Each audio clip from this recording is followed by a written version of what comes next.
Graça e paz em nome de Jesus, amém?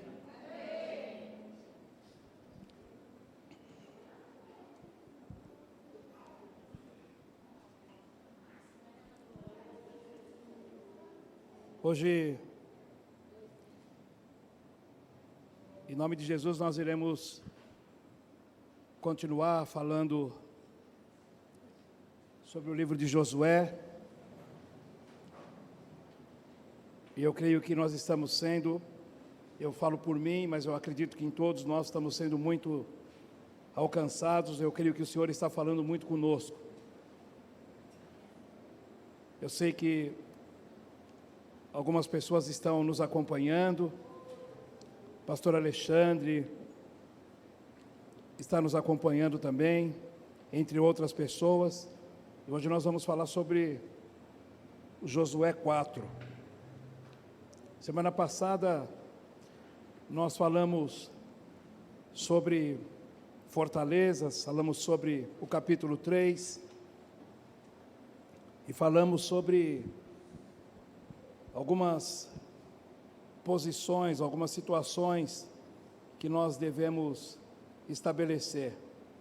Nós falamos sobre arrependimento, falamos que nós precisamos se arrepender, não é somente confessar e ter a convicção do pecado. Confessar o pecado e ter a convicção do pecado, isso não é arrependimento.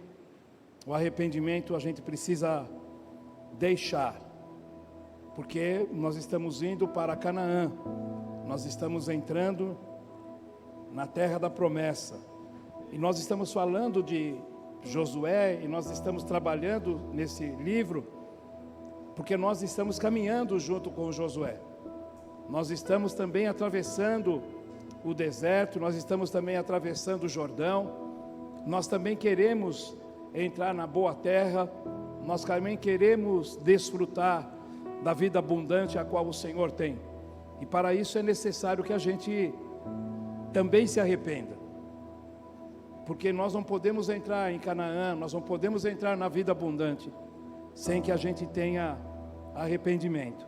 E nesse capítulo de número 4, ele é praticamente, nós vamos continuar falando sobre arrependimento, e agora vamos falar sobre altares, sobre os altares que nós muitas vezes levantamos, sobre os altares que nós devemos estabelecer com Deus e os altares que nós devemos derrubar. Tem alguns altares na nossa vida, tem alguns altares que nós nem imaginamos que temos que levantar, temos algumas situações que nós precisamos passar. Então eu gostaria que nesse tempo, como nós estamos fazendo, você, por favor, se você puder, ou tiver que ir ao banheiro, tiver que beber água, você faça, por favor, agora, para que você não perca, para que você não tire ninguém, atrapalhe as pessoas. Se você tiver que ir ao banheiro, tomar água, pode ir, você tem 1 minuto e meio.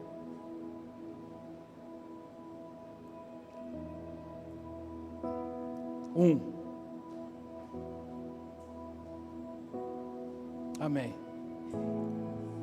Já acelerei.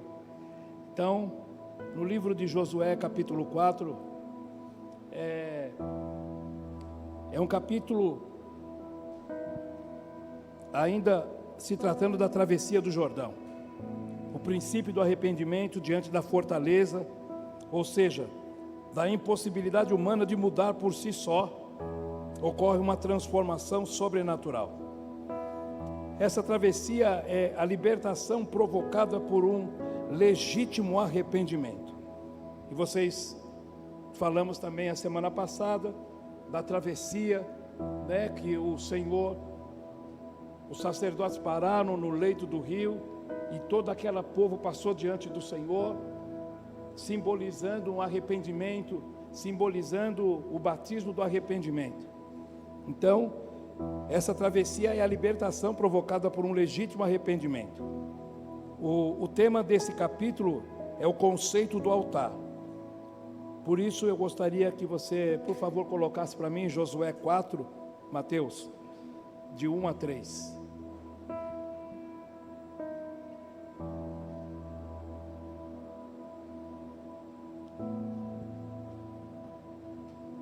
Quando toda a nação terminou de atravessar o Jordão, o Senhor disse a Josué: escolha 12 homens dentre o povo, um de cada tribo,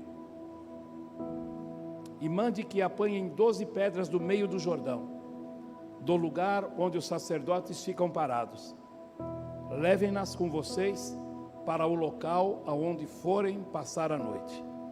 Eu não sei se vocês estão lendo, se vocês estão acompanhando a leitura do livro de Josué. Este momento é um dos momentos muito interessantes, aonde o Senhor vai ministrar muito o nosso coração. O rio, a travessia do Jordão, não é simplesmente atravessar e chegar do outro lado, ou atravessar de qualquer forma e chegar do outro lado de qualquer forma. Tudo que é feito diante do Senhor tem propósito. Quando nós decidimos aceitar a mudança, quando nós decidimos se arrepender, quando nós decidimos atravessar o Jordão, quando nós decidimos buscar ou desejar ter a vida abundante, nós precisávamos entender aquilo que o Senhor quis fazer em nós, aquilo que o Senhor quer trazer sobre nós. Nós precisamos entender que o Senhor trazer sobre nós uma vida abundante, porque as coisas velhas já ficaram para trás. A travessia do Jordão, como nós falamos a semana passada, é o batismo do arrependimento. É como se eles estivessem atravessando o rio, mas aquela travessia diante do Senhor, você está sinalizando, está dizendo para o Senhor: eu quero mudar, eu quero estar do outro lado, eu quero estar em Canaã, mas com a vida abundante. Então, o altar celebra a transformação, o avanço espiritual, o verdadeiro adorador. Nós muitas vezes falamos de adorar o Senhor, nós muitas vezes falamos que queremos agradar o Senhor, e Deus não busca adoração, Ele busca adoradores. Deus não busca adoração, Deus busca adoradores. O Jordão passou a ser o elemento principal do milagre da vida abundante. Então, o Jordão passou a ser o elemento principal. Por que o elemento principal? Como nós falamos a semana passada, o Jordão, em uma determinada época, ele não é tão caudaloso, não é tão forte, mas nesta época da travessia, o Jordão estava transbordando, as correntes eram muito fortes. Então, nesse momento, era o momento do milagre, aonde eles iam começar a ver aquilo que o Senhor fez com Moisés, o Senhor estava fazendo com Josué, para que eles entendessem que eles estavam passando por uma transformação, e por uma transformação de milagre. Eles estavam entrando dentro do milagre, eles estavam vivendo o milagre, eles estavam sendo transformados pelo sobrenatural de Deus. O altar torna a experiência inesquecível, tanto para nós quanto para as futuras gerações. Por isso que o Senhor pediu para que escolhesse 12 homens de cada tribo, e voltassem e pegassem uma pedra. Cada homem de cada tribo pegasse uma pedra do leito do Jordão. E essa pedra era uma pedra para se fazer um altar. E esses homens tinham que pegar esta pedra do leito do Jordão e levar para o seu acampamento, levar para a sua tenda, levar para o lugar onde eles iam dormir. Então aquela pedra eles iam levar para o seu acampamento, porque o Senhor deu ordem a Josué para que eles levassem essas pedras, para que o Senhor fizesse, para que Josué fizesse um altar com as pedras do meio do Jordão, para que os mais novos, quando chegassem, os mais novos, quando pudessem ver a manifestação de Deus na boa terra, e quando eles perguntassem como que eles fizeram, então eles iam ter o altar para falar de como foi a travessia do milagre do Rio Jordão. Então aquele altar era um altar para as futuras gerações, era um altar para que todo homem, toda mulher não se esquecesse de tudo aquilo que Deus fez, não se esquecesse do altar que foi levantado de transformação e de milagre. Então, a construção do altar envolve primeiramente o empenho de 12 homens, cada um representando uma das 12 tribos de Israel. Lá o local, tiraram do leito do rio essas pedras que deveriam ser erguidas, permanecendo no leito do rio. O Senhor também pediu para Josué fazer um altar, os 12 homens fazerem um altar. Eles tiraram as pedras, depois eles levaram as pedras para as suas tendas, depois o Senhor pediu para que eles fizessem um altar de pedras no leito do rio. A arca do Senhor, os sacerdotes estavam ainda no leito do rio, retiraram 12 pedras e eles levaram para suas tendas, e lá Josué ia fazer um altar, e o Senhor pediu para que Josué também pedisse para os homens, cada um de cada tribo, pegar uma pedra e no leito do rio levantar um altar, com o rio ainda seco, e fizesse um altar de 12 pedras. Talvez a gente não consiga alcançar, mas vocês talvez possam imaginar as pedras que esses 12 homens pegaram para fazer um altar. Não era uma pedra qualquer, era uma pedra que pudesse se encaixar. Esse altar não era um altar sem reverência, sem zelo. Essas pedras que eles pegavam eram pedras de cada tribo que elas precisavam se encaixar uma pedra na outra para que esse altar fosse levantado. Não era para colocar uma pedra em cima da outra de qualquer forma, porque as coisas do Senhor são feitas com muito zelo. Eles pegaram pedras e colocaram pedras, e em cada pedra que eles foram colocando, essas pedras iam se encaixando e faziam um altar no leito do rio. Por que eles fizeram isso? Para que ficasse também ali, que representasse ali também, que o externo, o fruto de um esforço, de dentro para fora, e o altar interno, o fruto do esforço interior, e principalmente de uma intervenção divina. Depois que as águas do Jordão voltaram ao curso natural, quando todo mundo passou, quando eles levantaram esse altar no leito do Jordão, quando Josué pediu para que os sacerdotes saíssem do leito do Jordão, as águas elas voltaram ao curso natural. Ninguém mais soube daquelas pedras. Quando voltou o leito, quando os sacerdotes saíram, quando o rio começou a voltar novamente, aquelas pedras ficaram embaixo do Jordão,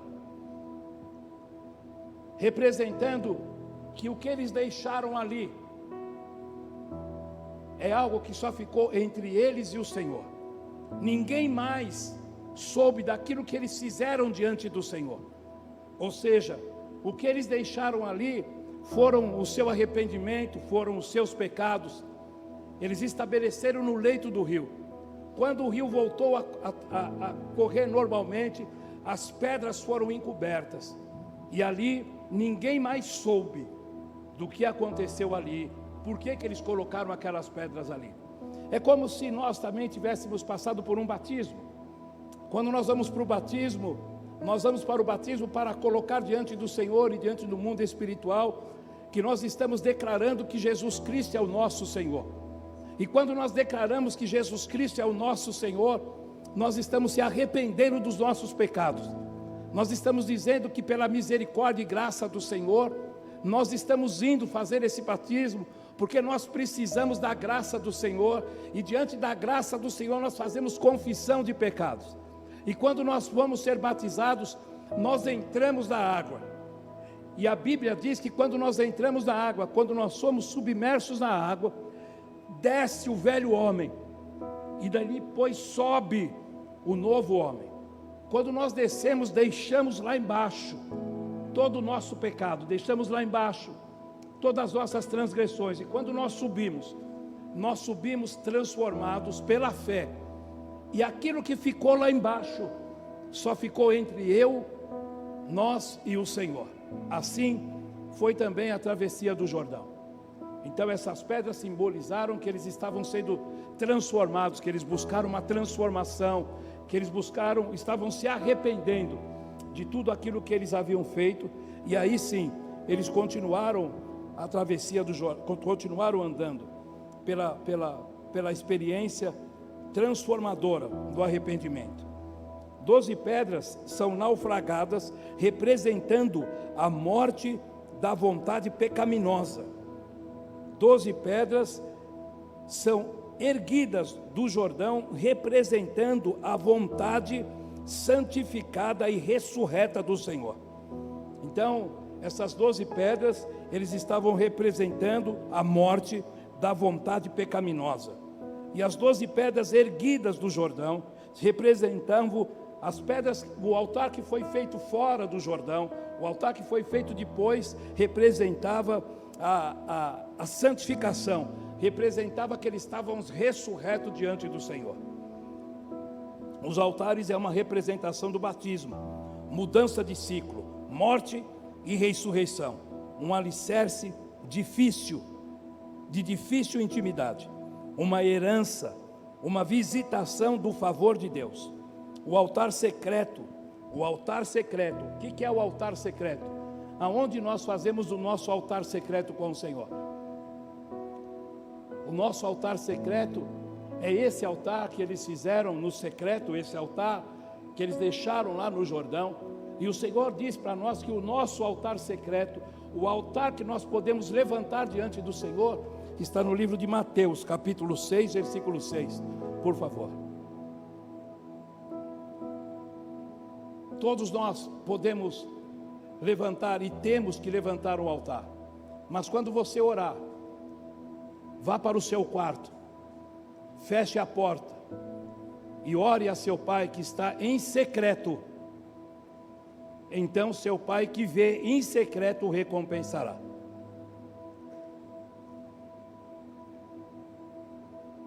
O favor de Deus.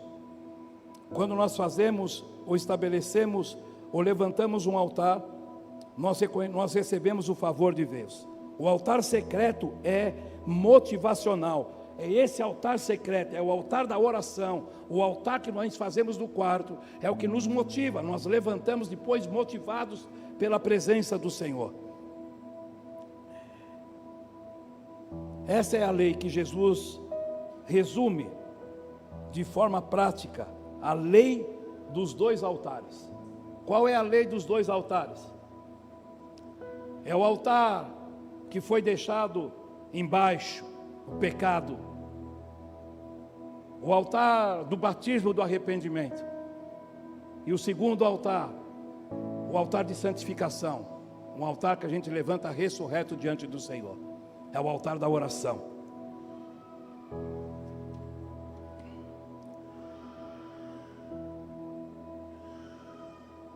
A grande chave de uma vida frutífera, a vida frutífera, o grande segredo de uma vida frutífera, a chave que nos dá a vida frutífera, tanto uma vida bem-sucedida, está na vida de devocional. Quando nós lemos a Bíblia, quando nós temos devocional com o Senhor, quando nós temos um tempo secreto, quando nós temos um tempo sozinho com o Senhor, nós temos falado e insistido nesse momento, nessa prática, nós temos falado insistentemente sobre isso. Nós muitas vezes não demos o tempo, ou não damos o melhor tempo ao Senhor. Nós temos muitas situações, nós vivemos em muitas circunstâncias, nós somos muito perseguidos, acossados, sobre nós vem uma vontade que muitas vezes é incontrolável, mas nós queremos o melhor de Deus, nós queremos que Deus faça o melhor. Então, para a gente fazer o melhor, ou para a gente receber o melhor, para a gente receber a visitação do Senhor, nós precisamos fazer um altar. Nós precisamos ter aqui um altar secreto com o Senhor.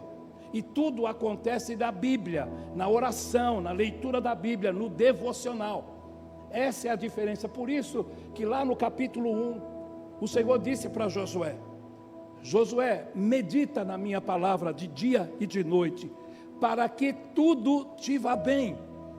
Esse é o segredo da motivação, esse é o segredo da visitação de Deus, esse é o segredo do milagre. Então, muitas vezes nós queremos ter uma vida frutífera, nós queremos ter uma casa, um casamento frutífero, nós queremos ter uma vida saudável, nós queremos ter um ministério frutífero, mas como? Se nós não temos devocional, não temos conhecimento, não temos intimidade, desprezamos, porque nós já falamos e continuamos falando, insistentemente falando. Quando você lê a Bíblia, você não está lendo simplesmente, Deus está falando conosco. E quando você tem devocional, Deus te mostra a intimidade dEle, você entra na intimidade de Deus. E quando você tem um tempo sozinho com Deus, Deus fala no íntimo com você, Ele fala no secreto da tua alma, do teu coração. Como Deus tem falado comigo, as coisas que Deus tem colocado no meu coração, essa semana, ou semana passada, ou essa semana, não me lembro, eu estava orando, eu estava estudando, e Deus falou comigo, e Deus disse para mim: filho, faz tempo que você não me chama de pai. No mesmo momento, eu comecei a chorar, saí e fui falar com a pastora Cássia, das coisas que Deus falou, por causa do secreto. Deus mostra as coisas para você, Deus te dá direção, e muitas vezes nós não temos, nós desprezamos o melhor, que é o devocional com o Senhor, e queremos uma vida frutífera, e muitas vezes colocamos e jogamos isso para um ou para outro. Eu não faço por causa dele, eu não faço porque eu tenho muita coisa, eu não faço porque eu não tenho tempo, eu não faço porque ele não vai comigo, eu não faço porque ela não faz comigo. A tua vida devocional depende de você, a tua intimidade com Deus depende de você. Deus quer falar conosco, e todas as vezes que Deus nos chama para este secreto, é porque Deus vai falar coisas inefáveis, Deus vai falar coisas muito profundas, que pode te trazer uma transformação sobrenatural. O sobrenatural de Deus não acontece de qualquer forma. O que o Senhor quer fazer de sobrenatural na minha vida, na sua, não acontece de qualquer forma. O devocional, nada substitui isso. Nada substitui isso. Você pode vir no culto, você pode participar do dia do templo, você pode participar de palestra, mas nada, absolutamente nada substitui a intimidade do secreto com Deus. Você pode ir em palestra, você pode ficar aonde for, você pode ouvir muitas coisas, você pode participar de todos os cultos, nada vai fazer Deus, nada vai mudar, se você não tiver um secreto com Deus. Para a vida frutífera nós temos que pagar um preço. E que preço, né? Um preço que a gente podia pagar até com muita alegria, porque é um preço de dedicação, é um preço que agrada ao Senhor. Então, é importante, isso tudo, o culto, o seminário, o dia do templo, a oração de terça-feira, tudo é importante, mas nada substitui a sua dedicação pessoal, devocional. Devocional, tempo sozinho com Deus, nada substitui aquilo que Deus quer falar com você. Tempo sozinho com Deus, devocional.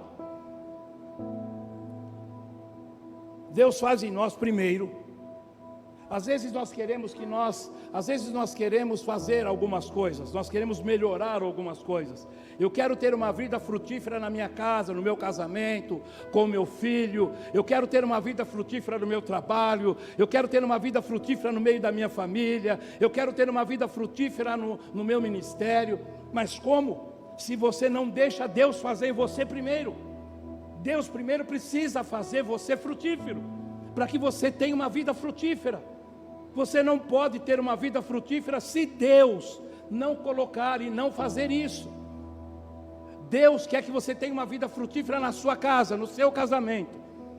E você muitas vezes fala que não acontece, não dá, não vai, não muda. E não é por causa de Deus. O melhor prazer, o maior negócio de Deus tem é com a família. Então, se isso não acontece, alguma coisa a gente está deixando de fazer. Então, primeiro Deus faz em nós, e depois Ele faz através de nós. Primeiro você se torna frutífero na sua casa, depois Deus faz através de você a sua casa frutífera. Não tem como Deus fazer ao contrário. Não é pelo seu, não é pelo que você não é pelo que você vai, não é pelo culto que você vai, não é pela palestra, não é pelo tempo que você está na igreja. Deus quer falar comigo, Deus quer falar com você. Deus tem coisas para trazer para você, que você muitas vezes acha que sabe, mas você não sabe. Deus quer consertar coisas em nós, para que a gente possa frutificar de acordo com a vontade de Deus, não com a nossa. Deus quer te dar uma direção que você acha que já fez tudo, e Deus vai te dar uma coisa assim tão simples, que vai mudar a sua vida, vai mudar a situação dentro de você, e vai frutificar a sua casa, seu ministério, seu trabalho. Só assim poderemos dar o que recebemos de Deus. Veja só, Davi, antes da vitória pública de Davi, qual foi a vitória pública de Davi? A vitória pública de Davi foi Golias. Publicamente Davi derrotou Golias diante do exército de Saul. Mas para acontecer essa vitória pública, secretamente, Davi teve uma vida de adoração. Ele havia vencido o leão e também o urso, que tentaram contra a sua responsabilidade pastoral. Mas quem é que viu? Quem é que viu Davi na adoração? Quem é que viu Davi adorando? Quem é que viu Davi deitado, contando as estrelas junto com as ovelhas? Quem é que viu Davi falando com Deus? Isso foi tudo no secreto. E quando ele fez tudo isso no secreto, Deus deu uma vitória pública diante de todo mundo, de uma coisa impossível, que era do gigante. Então, quando você constrói o teu secreto com Deus, Deus faz coisas públicas para que todo mundo possa ver. O poder não está em nós, mas na nossa vida secreta com Deus. Você quer poder de Deus? Você quer poder de transformação de Deus? Vida secreta com Deus. Vida secreta com Deus. Josué, medita de dia e de noite na minha palavra, e irá bem em tudo.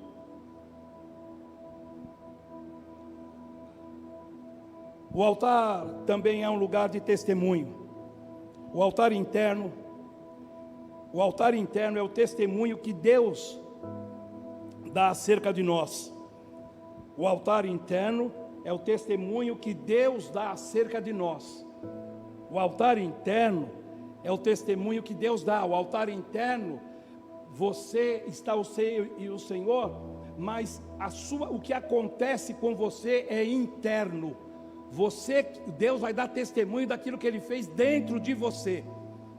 Deus vai dar testemunho daquilo que acontece dentro de você. A mudança, a transformação, tira aquele peso, aquele ranço. Aleluia.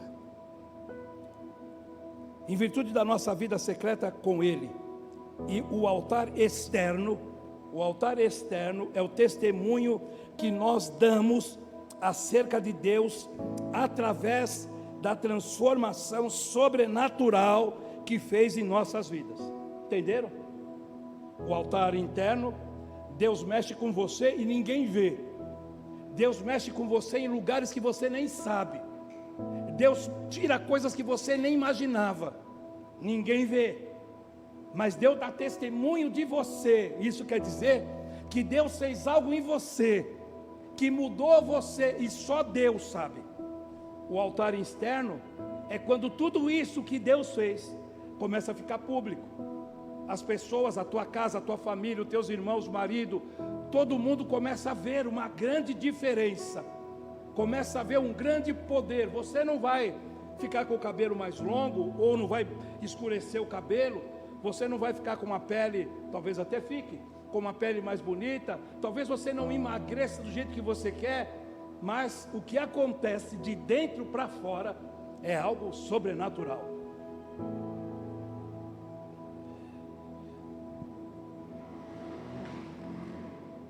Os dois altares estabelecem testemunho, que além de produzir uma herança, estabelece um legado.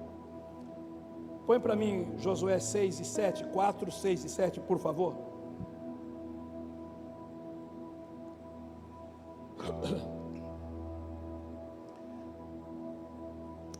Elas servirão de sinal para vocês. No futuro, quando seus filhos perguntarem: o que significam essas pedras? Segura.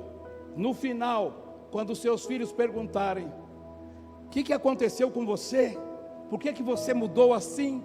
Aonde foi que isso aconteceu? 7.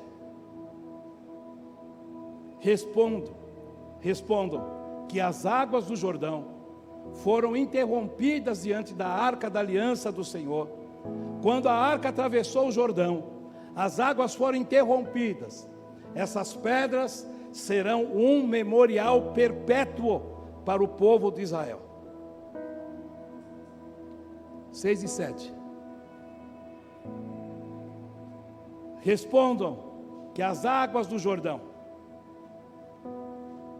eu me batizei no batismo do arrependimento, eu passei pelo batismo de arrependimento, aonde o Senhor interrompeu algo na minha vida, para que eu pudesse passar diante do Senhor, para que as águas pudessem me transformar. Eu passei pelo batismo do arrependimento e saí do outro lado, ressurreto. Memorial perpétuo para o povo de Israel. Isso que foi feito em mim, isso que vai ser feito em você, vai ser para toda a vida, é perpétuo. Todo mundo vai olhar e vai falar: meu Deus, verdadeiramente ela é uma mulher, ou ele é um homem de Deus. Vai deixar, além de uma herança, um legado.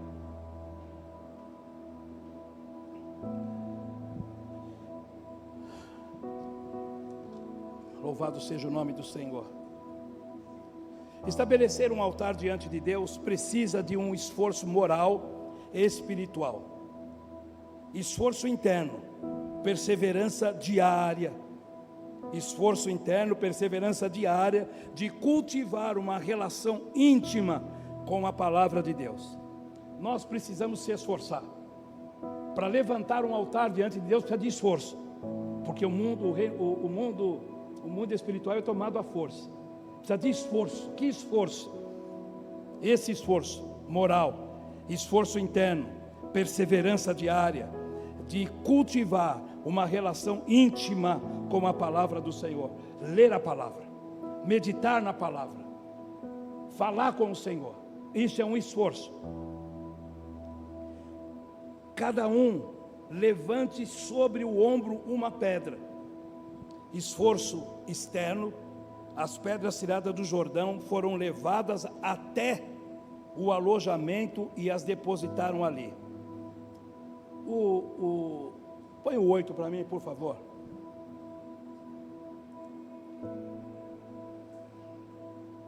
Os israelitas fizeram como Josué lhe havia ordenado.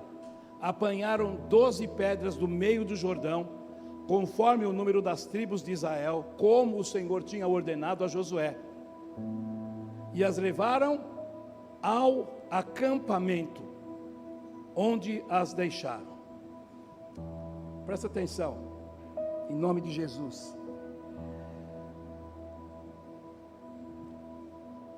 Há um esforço que nós precisamos fazer para levantar um altar diante do Senhor. E quando nós pegamos essa pedra, e quando colocamos esta pedra, fazemos um esforço externo para tirar as pedras do Jordão e levar até o alojamento. Esse alojamento fala muito fala de muita coisa. Esse alojamento representa muita coisa.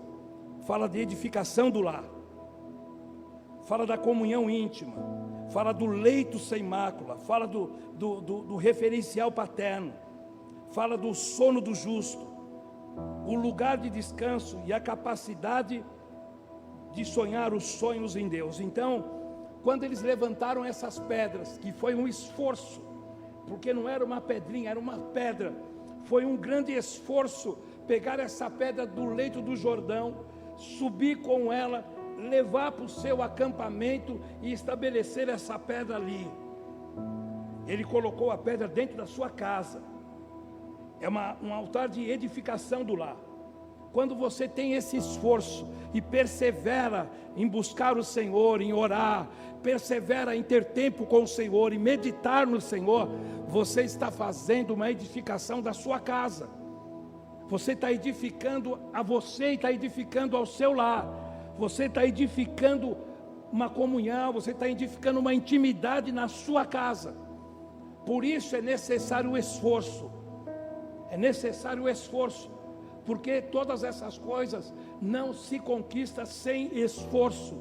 E esse esforço, essa pedra, carregar essa pedra, foi um esforço muito grande para aqueles homens, porque eles obedeceram a palavra de Josué através do Senhor. Eles pegaram aquela pedra com muito esforço e levaram para dentro do seu acampamento. Algumas vezes nós precisamos se esforçar, chorar, orar, falar com Deus, jejuar, tempo sozinho com Deus, para edificar o nosso lar. E o edificar do nosso lar começa por nós, quando nós se esforçamos.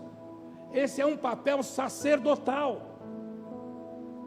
É o que o Senhor espera, que a gente se esforce nele, que a gente busque ele, que a gente apresente as causas a ele. Mas eu nem sei qual é a causa, mas entra no secreto com ele. Se esforça, para de murmurar, se esforça, para de reclamar, se esforça, porque a transformação é espiritual e é sobrenatural. Sem uma vida de sacrifício, o altar perde o seu sentido. A Bíblia não é apenas uma questão de como viver melhor. Não vão se escandalizar, hein? A Bíblia não é apenas uma questão de como viver melhor, mas de como morrer melhor.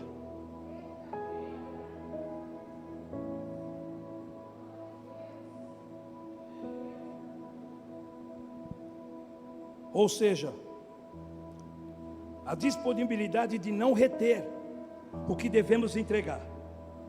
Quando entregamos tudo o que Deus pede, quando entregamos tudo o que Deus pede, recebemos tudo o que Ele promete. Amém?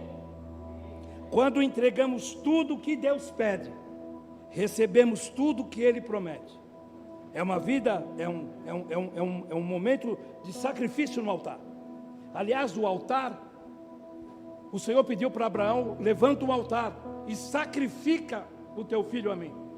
Quando a gente levanta o altar, é um altar de sacrifício, é sacrificial. É um altar onde você tem que deixar tudo.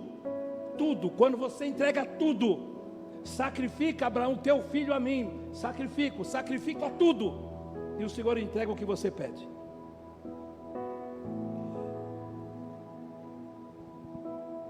É um ciclo renovador entre a morte e a vida.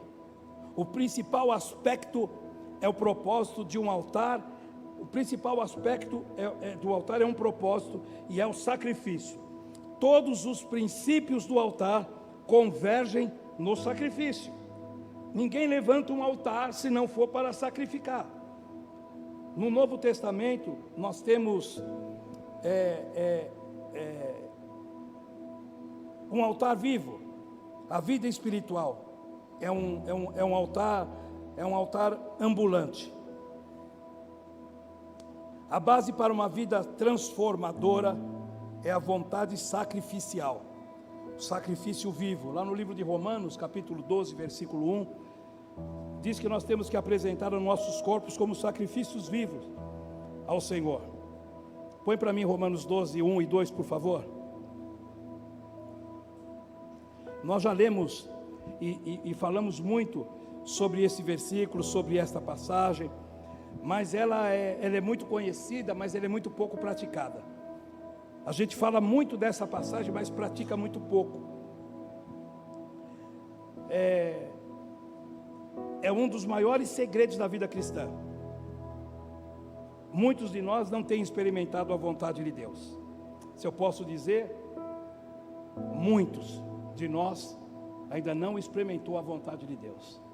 Portanto, irmãos, rogo pelas misericórdias de Deus, que se ofereçam em sacrifício vivo, santo e agradável a Deus. Este é o culto racional de vocês. Não se amoldem ao padrão deste mundo, mas transforme-se pela renovação da sua mente, para que sejam capazes de experimentar e comprovar a boa, agradável e perfeita vontade de Deus.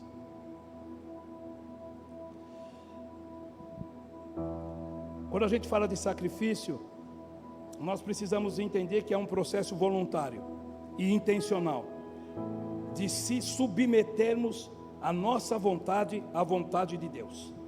Vou repetir, quando nós falamos de sacrifício, é um processo voluntário e intencional de submeter a nossa vontade à vontade de Deus. Esta é a essência do culto que agrada a Deus. É que o que Ele espera de nós. Não podemos ter protocolo religioso só de frequentar uma igreja. Frequentamos a igreja, mas fazemos somente a nossa vontade. Aí nós se tornamos religiosos, não observamos a vontade de Deus, não queremos fazer a vontade de Deus, ouvimos a vontade de Deus, sabemos o que Deus quer que a gente faça, mas a gente só é religioso, a gente só vai para a igreja, mas não faz nada que Deus pede. Ou melhor, não acredita. A palavra melhor é essa, não confia naquilo que Deus pede para você. Quando Deus pede para você sacrificar alguma coisa, Deus espera que você faça de uma forma voluntária e intencional. Quando você não faz, você está dizendo para Deus: eu não vou fazer, porque eu não confio. Eu confio naquilo que eu quero, naquilo que eu sei, mas eu não confio naquilo que você quer.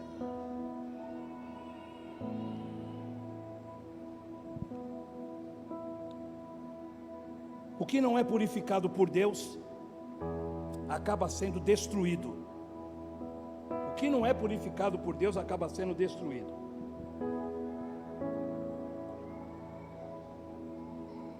O que você não entrega, o que nós não entregamos, consequentemente você também idolatra. Chapa quente essa. O que você não entrega, isso está sendo uma idolatria na sua vida.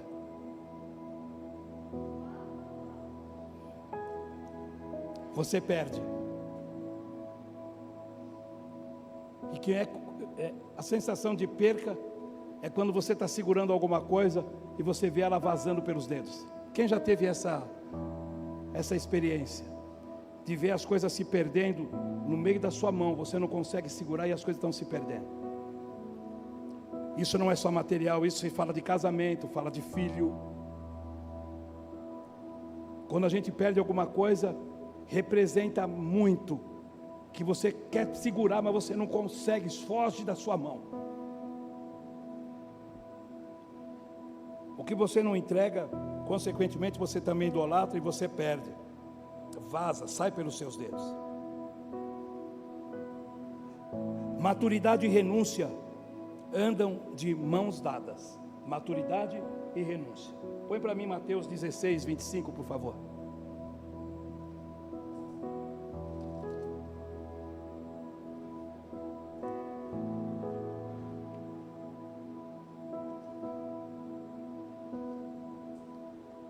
O Senhor diz assim: pois quem quiser salvar a sua vida, a perderá, mas quem perder a sua vida por minha causa, a encontrará. Nós falamos muito, e já ouvimos muito, e já lemos muito, de todas essas coisas que o Senhor tem falado. E quando nós falamos em guardar, em preservar a nossa vida, é como se nós pudéssemos fazer alguma coisa por nós mesmos. É como se nós pudéssemos fazer alguma coisa melhor do que Deus. Porque para muitos, ou para a maioria, eles querem sempre guardar a sua vida. Eles querem sempre guardar aquilo que diz respeito à sua vida. Eles querem sempre guardar aquilo que pode trazer melhor condição de vida. Mas o Senhor diz que nada pode ser maior do que o Senhor. Nós falamos aqui a semana passada que um ímpio, ele pode ter 2 milhões, e um homem de Deus ou uma mulher de Deus pode ter 1 milhão. Os dois vão viver. A diferença é aquilo que o ímpio deposita nos seus 2 milhões, e a diferença é aquilo que o homem de Deus entrega diante do seu 1 milhão. Para algumas pessoas, o que elas têm é o que dá segurança na vida delas. Para outras pessoas, os que elas têm é o que dá segurança no reino para elas. 3 aspectos do sacrifício. Tem o sacrifício vivo, o santo e o agradável. Quando nós vamos entregar um sacrifício para o Senhor, nós entregamos um sacrifício morto ou vivo? Sacrifício vivo. O sacrifício precisa estar vivo. O que é um sacrifício vivo? É a nossa vontade própria, os nossos sentimentos. Nós relutamos, temos razões, temos desejos, vícios, e Ele não quer ceder, não quer morrer. Tem a oferta morta, mas tem a oferta viva.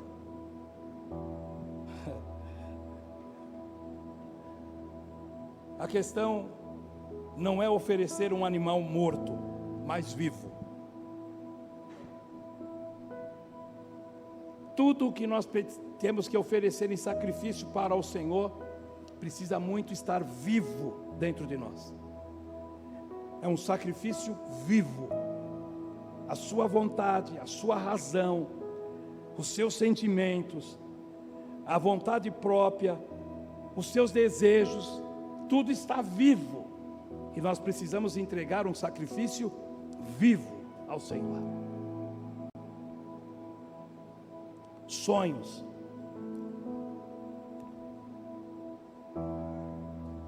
É um significado, um comprometido, convertido, um propósito alinhado à vontade de Deus. Resultado da dedicação é impactante. Sonho é um significado de dedicação, comprometimento, convertido, um propósito alinhado à vontade de Deus.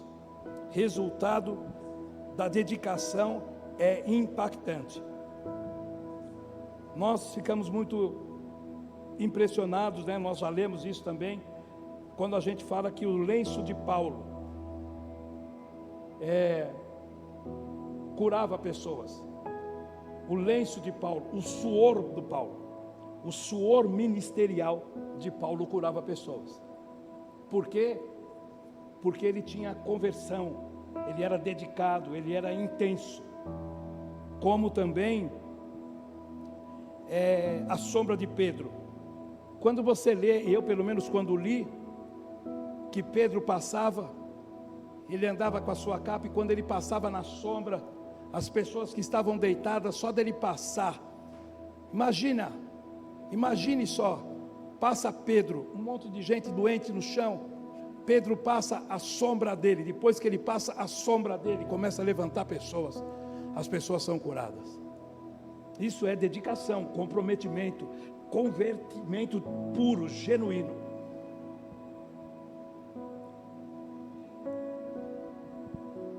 Agradável. O agradável é ser aceitável. Agradável é sem defeito.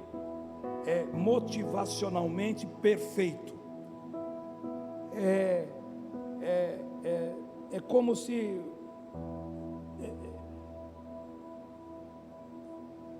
é muito aceitável, é muito motivado, é como se você tivesse um impacto, um desejo de agradar a Deus. Você tem certeza, você tem convicção, você confia, você espera, você sabe do agradável de Deus, você sabe do melhor de Deus, você tem convicção do perfeito de Deus que vai vir sobre a tua vida.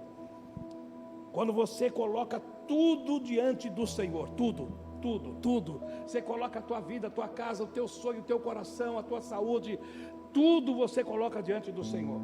Salmo 37, versículo 4 e 6, por favor. Deleite-se no Senhor, e Ele atenderá os desejos do seu coração. Entregue o seu caminho ao Senhor, confie nele, e Ele agirá. Ele deixará claro como a alvorada que você é justo, e como o sol do meio-dia que você é inocente. O agradável é quando você tem toda e total confiança, convicção, por mais que você não veja, por mais que você deseje, você sabe que Deus pode fazer melhor.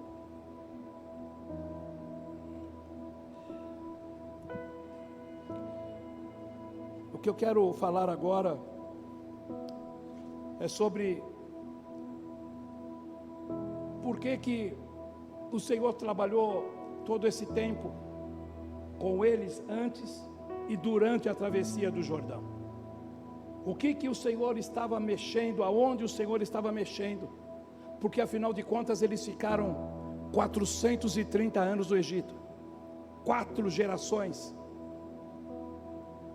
e eles estavam saindo do Egito, foram para o deserto, e passaram 40 anos no deserto, e chegou o momento da promessa se cumprir, e para a promessa se cumprir, só poderia acontecer por um milagre, e eles visualizaram um milagre, considerando que esta geração é a geração abaixo de 20 anos, porque aquela maior já ficou para trás. Esta geração soube que os seus antepassados morreram no deserto. Esta geração soube que eles pereceram no deserto, depois de 40 anos, e agora eles estão saindo do deserto para receber o cumprimento da palavra que os seus antepassados receberam, e eles estão de uma forma diferente diante de um outro milagre que precisa acontecer, a travessia do Jordão.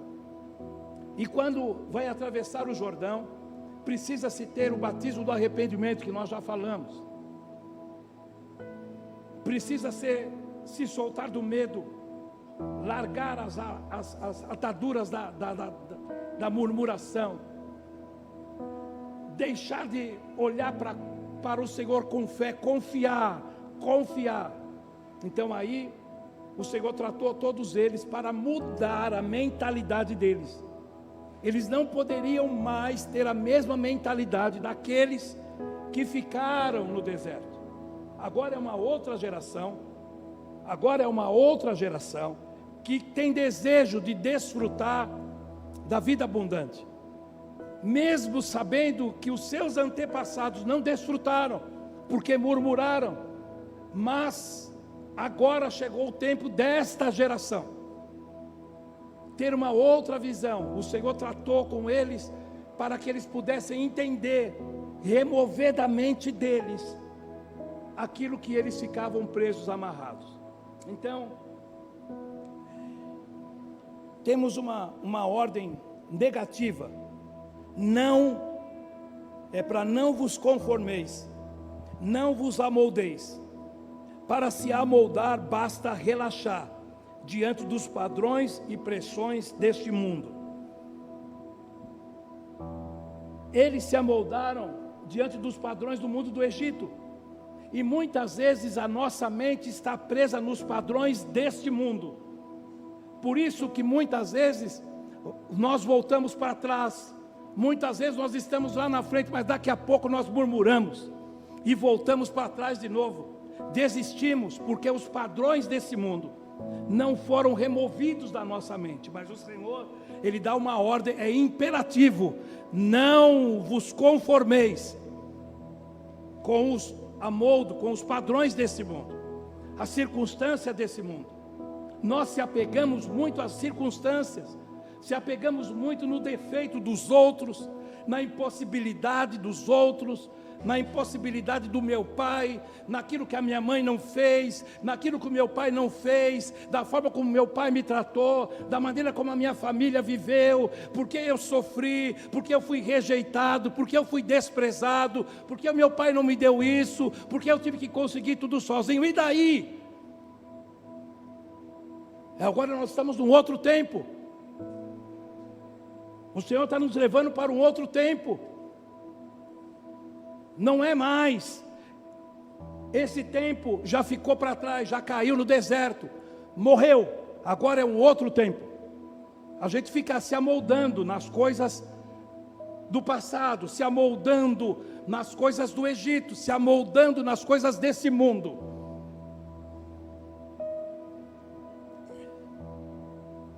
Não se amoldar é um chamado para sairmos da passividade. Nós já falamos sobre passividade. Não se amoldar é sair da passividade. Nós somos muito passivos e colocamos as coisas desse mundo para justificar a nossa passividade.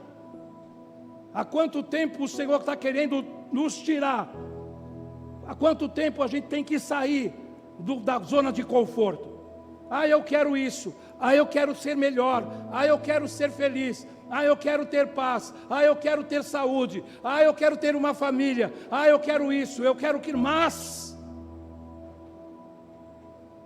fica preso na passividade das coisas deste mundo, andando em círculo, pegando uma coisa aqui que nem aconteceu, mas pode acontecer, pegando outra coisa ali, você viu, aconteceu ali, pode acontecer aqui.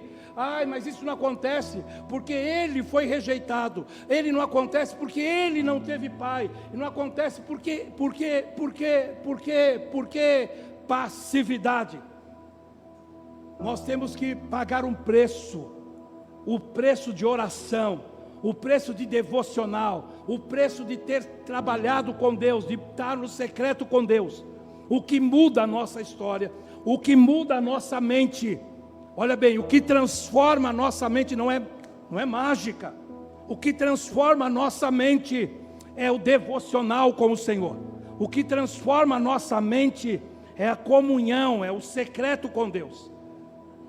Eu me conformo do meu marido ser assim, eu me conformo porque a minha vida é assim, eu me conformo de eu ser desse jeito, eu me conformo, se conforma, mas murmura, se conforma, mas fala, mas meu Deus, minha vida não muda, minha vida não muda, mas eu me conformo, se conforma, mas murmura na igreja, murmura em casa, se conforma, ela não muda, mas ela vai para a igreja, se conforma, passivo.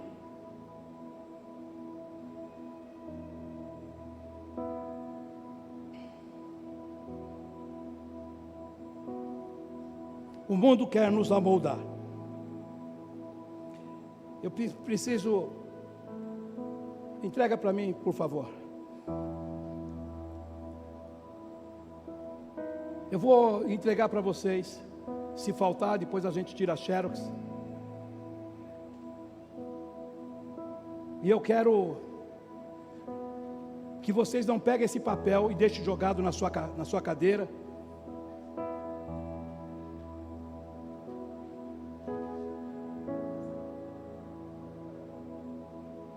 Não vai deixar jogar em cima da sua cadeira. Não vai deixar em cima das coisas lá da secretaria. Isso aqui é muito sério.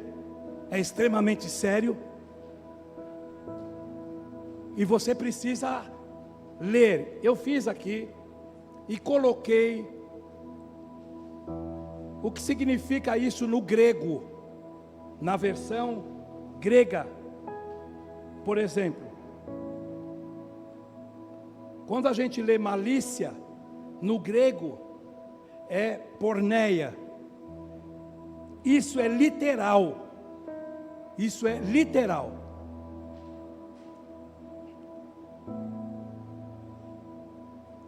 Eu quero, por favor, que coloquem para mim Romanos 1, do 24 ao 32.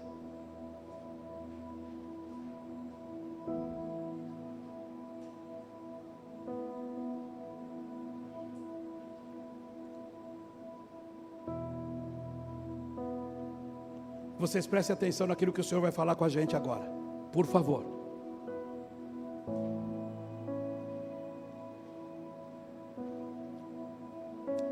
Pode ser que muitos de vocês já leram, e pode ser que muitos de vocês não acreditaram, pode ser que muitos de vocês acharam que é dura essa palavra, pode ser que muitos de vocês acham que não precisava ser assim, pode ser que vocês não concordem, mas aqui é a direção de Deus.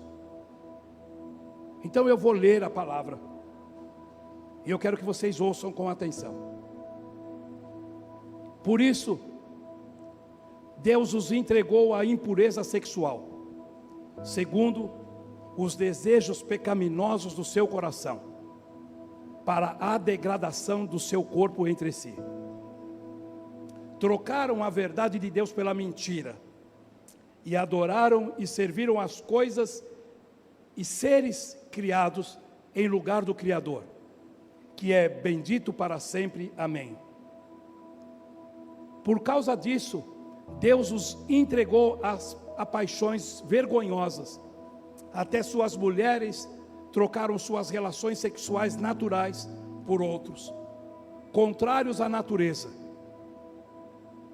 Da mesma forma, os homens também abandonaram as relações naturais com as mulheres e se inflamaram de paixão uns pelos outros. Começaram a cometer atos indecentes, homens com homens, e receberam em si mesmo o castigo merecido pela sua perversão. Além do mais, visto que desprezaram o conhecimento de Deus, Ele os entregou a uma disposição mental reprovável, para que praticarem o que não deviam. Tornaram-se cheios de toda sorte de injustiça, maldade, ganância e depravação. Estão cheios de inveja, homicídios, rivalidades, engano e malícia. São bisbilhoteiros, caluniadores, inimigos de Deus, insolentes, arrogantes e presunçosos. Inventam mentiras de praticar o mal, desobedecem a seus pais, são insensatos, desleais, sem amor pela família e implacáveis. Embora conheçam o justo decreto de Deus, de que as pessoas que praticam tais coisas merecem a morte, não somente continuam a praticá-las, mas também aprovam aqueles que a praticam.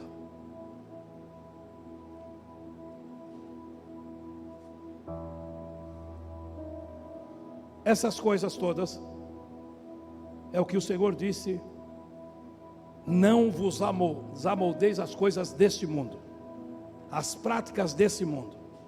Quando o Senhor tirou aquele povo do Egito, quando a sua família, os seus filhos, as suas filhas estavam no Egito, todas essas práticas aconteciam lá no Egito. Eles abusavam dos seus filhos, Eles estupravam as suas filhas e também os seus filhos. Eles roubavam as mulheres, estupravam as mulheres dos hebreus, maltratavam e incriminavam. Todas essas coisas eles viveram durante 430 anos. E essas coisas estão no mundo, nesse mundo caído que nós estamos. Mas o Senhor diz para que a gente não deixe a nossa mente se amoldar às coisas desse mundo. Essas coisas desse mundo estão aqui no nosso meio, estão no meio de nós, estão nesse mundo. A nossa mente, se a gente afrouxar, fica amoldada e fica presa nessas coisas. E o Senhor está dizendo: não vos amoldeis às coisas deste mundo. A transformação da mente não é mágica, como nós já falamos, mas ocorre pela renovação da mente. A renovação da mente só acontece através da Bíblia, da palavra. A renovação da mente só acontece através da meditação na palavra. A renovação da mente só acontece quando você tem um secreto com Deus, quando você medita na palavra. E não tem essa desculpa de que eu não entendi a palavra. Quando você não entende a palavra, você medita, pergunta para o Espírito Santo. Você medita, eu li, não entendi. Leia de novo em voz alta e medita nesta palavra, e o Espírito Santo, ele traz a revelação desta palavra. E a palavra do Senhor, ela é poderosa para se cumprir. A palavra do Senhor, ela sai para se cumprir e não volta para ele vazia. Por isso que o Senhor disse a Josué: medita na minha palavra de dia e de noite, para que tudo te vá bem, porque o Deus desse século, o príncipe deste mundo, tem dominado as mentes. Ele tem dominado, ele amoldou a mente dos homens a esses negócios aí. A nossa prática deve ser meditar, refletir, orar sempre. Não se amolde, não se acomode. Entenda ou procure discernir as pressões que você está sofrendo e tome a decisão certa, por mais difícil que seja. Não deixe as pessoas te influenciarem, não deixe as coisas desse mundo te pressionarem, não deixe as pessoas te mostrarem, não deixe as coisas desse mundo dizer o que você pode e o que você não pode, o que você tem que fazer. Vocês lembram de Pilatos? Quando os hebreus foram diante de Pilatos para que ele crucificasse Jesus, ele ouviu, e aquele povo todo gritando: sacrifica, sacrifica. Ele se deixou levar, ele se deixou influenciar, ele não tomou atitude, ele se deixou moldar pelo desejo daquele povo.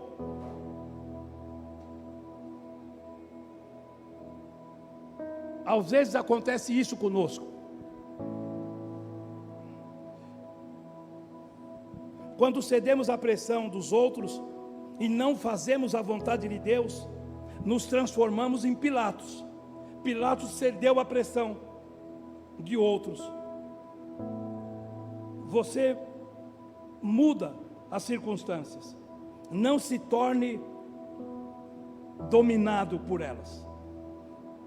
Experimentando a boa, agradável e perfeita vontade de Deus. Todos sabemos que fazer a vontade de Deus sempre, todos nós sabemos que a vontade de Deus é sempre melhor do que fazer a nossa própria vontade ou agradar a opinião de outros. Às vezes, ou muitas vezes, o que nós decidimos é o que funciona. Nós queremos decidir aquilo que funciona para nós. Tudo que funciona para nós, nós decidimos. Passamos por cima da vontade de Deus, porque a vontade de Deus não funciona. Eu vou decidir aquilo que funciona para mim. E se torna uma uma realidade de perversão. Para experimentarmos a boa, perfeita e agradável vontade de Deus, precisamos deixar de sermos teóricos. Sabe o que é teórico? Sabe o que é ser teórico? É você pegar essa palavra e só ler. Você só tem teoria, você só lê. E não fala nada com você. Você só lê.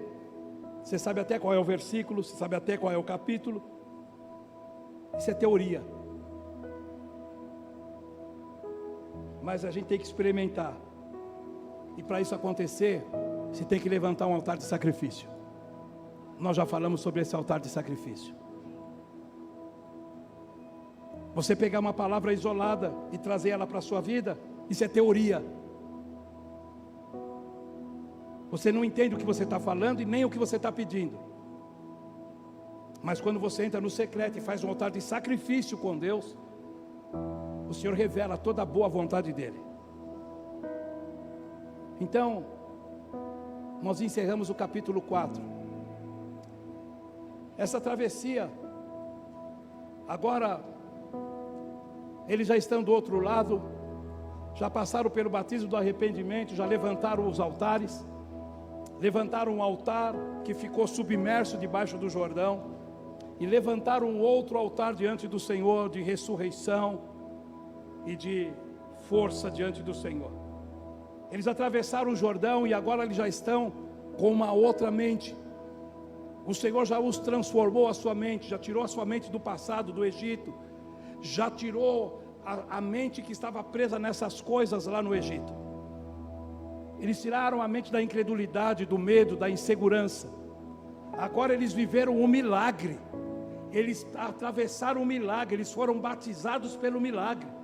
Passaram diante do Rio Jordão e saíram de frente com aquilo que eles temiam. Mas eles chegaram de frente com a fortaleza. E agora não existe mais nada que possa impedir o acesso deles, o caminhar deles. Por isso que o Senhor disse para Josué: não te mandei eu? Medita de dia e de noite na minha palavra, e tudo te fará bem.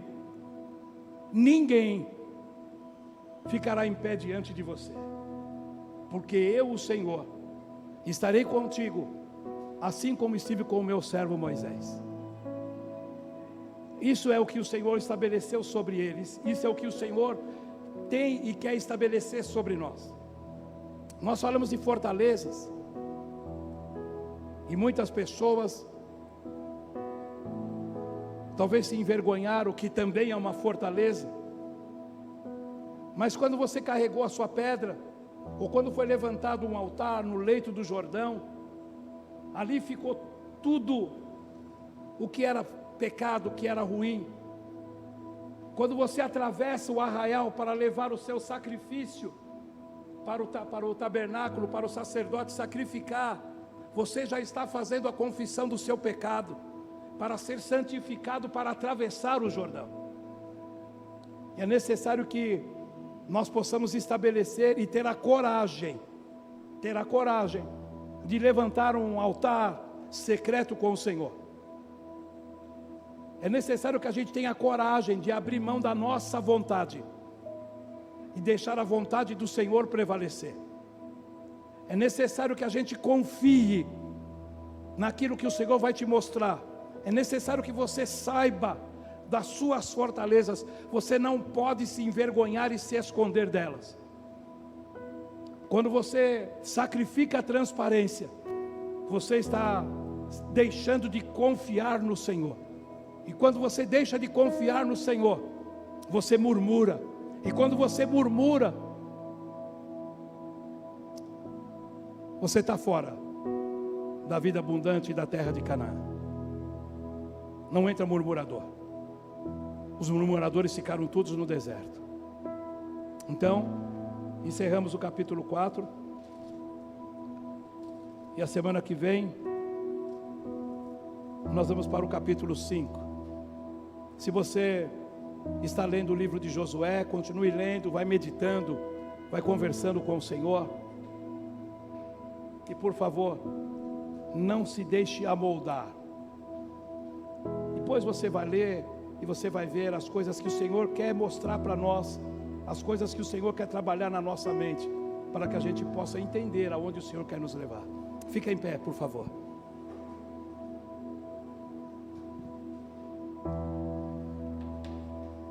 Louvado seja o nome do Senhor. Pai eterno e soberano, Senhor Espírito Santo, nós te louvamos, te agradecemos, Senhor, porque Tu és um Deus de vitória, Tu és um Deus maravilhoso. Nós te louvamos, Senhor, porque o Senhor quer nos dar a boa, perfeita e agradável vontade do Senhor. Muitas vezes, Senhor, nós não conseguimos acompanhar, não conseguimos entender, porque a nossa mente está amoldada nas coisas desse mundo. Muitas vezes, Senhor, nós queremos o melhor do Senhor, mas nós não queremos levantar um altar ao Senhor. Muitas vezes nós levantamos o altar, mas nós não queremos sacrificar ao Senhor nesse altar. E é necessário, Pai, que nós sacrificamos a nossa vontade. É necessário que nós tenhamos desejo, e talvez todo desejo involuntário ou voluntário de sacrificar ao Senhor, porque é no altar que o Senhor coloca a sua vontade, é no altar que nós vamos colocar o nosso coração, é no altar que o Senhor vai desvendar as nossas fortalezas, Senhor. É no altar que o Senhor vai trazer sobre nós a Tua boa, perfeita e agradável vontade. Por isso, Senhor, nós sabemos que a Tua palavra é boa, a Tua palavra é firme, a Tua palavra sai para se cumprir, está escrito. A Tua palavra não volta para o Senhor vazia. Senhor, nós precisamos da Tua palavra, mas nós precisamos mais, Senhor, é de sacrifício. O que nós precisamos mais, Senhor, é de nos arrependermos. Senhor, em nome de Jesus, Senhor Espírito Santo, testifica sobre nós, testifica no nosso coração, testifica do arrependimento, Senhor Espírito Santo, testifica da verdade, Senhor Espírito Santo, testifica, Senhor, porque nós precisamos se esforçar, nós precisamos fazer um esforço, Senhor, para levantar esse altar. Pai, muitas vezes é difícil, Senhor, é um esforço muito grande, mas o Senhor sabe que nós podemos levantar, Senhor. O Senhor sabe daquilo que nós podemos fazer. Por isso, Pai, nós colocamos tudo isso diante do Senhor, colocamos a nossa vida diante do Senhor, colocamos as nossas fortalezas diante do Senhor e pedimos para que o Senhor, Deus eterno, trabalhe na nossa mente. Não deixe, Senhor, nós decidimos que nós não queremos mais amoldar a nossa mente às coisas desse mundo. Nós decidimos não mais ser cativos na nossa mente nas coisas desse mundo. Nós precisamos da luz do Senhor, nós precisamos da libertação da nossa mente. Traga, Senhor, na nossa mente, traga, Senhor, sobre nós, nos dê força, Senhor, para levantarmos esse altar. Nós podemos levantar. Esta pedra não é pesada, esta pedra, Senhor, ela precisa ser erguida. Nós precisamos levantar esse altar de sacrifício, nós precisamos levantar esse altar de oração, nós precisamos levantar esse altar de devocional diante do Senhor, nós precisamos levantar esse altar de quebrantamento diante do Senhor. Por isso, Deus eterno e soberano, que o Senhor possa nos ajudar, que o Senhor possa trazer sobre nós esse altar, que nós possamos ter, Senhor, consciência da verdade. Deus, trabalha na nossa mente, tira da nossa mente, Deus eterno, as coisas passadas, a amargura, o ressentimento, a murmuração, amolde a nossa mente, a mente do Senhor, em nome de Jesus. Amém. Amém. Louvado seja o nome do Senhor. Deus os abençoe. Que a graça do nosso Senhor Jesus Cristo e a comunhão com o Senhor Espírito Santo e o amor do nosso Deus e Pai esteja com todos e que todos digam amém. Escute uma coisa.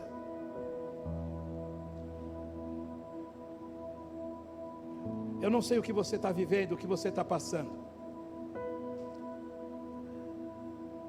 mas o Senhor disse que muitos o perseguiram.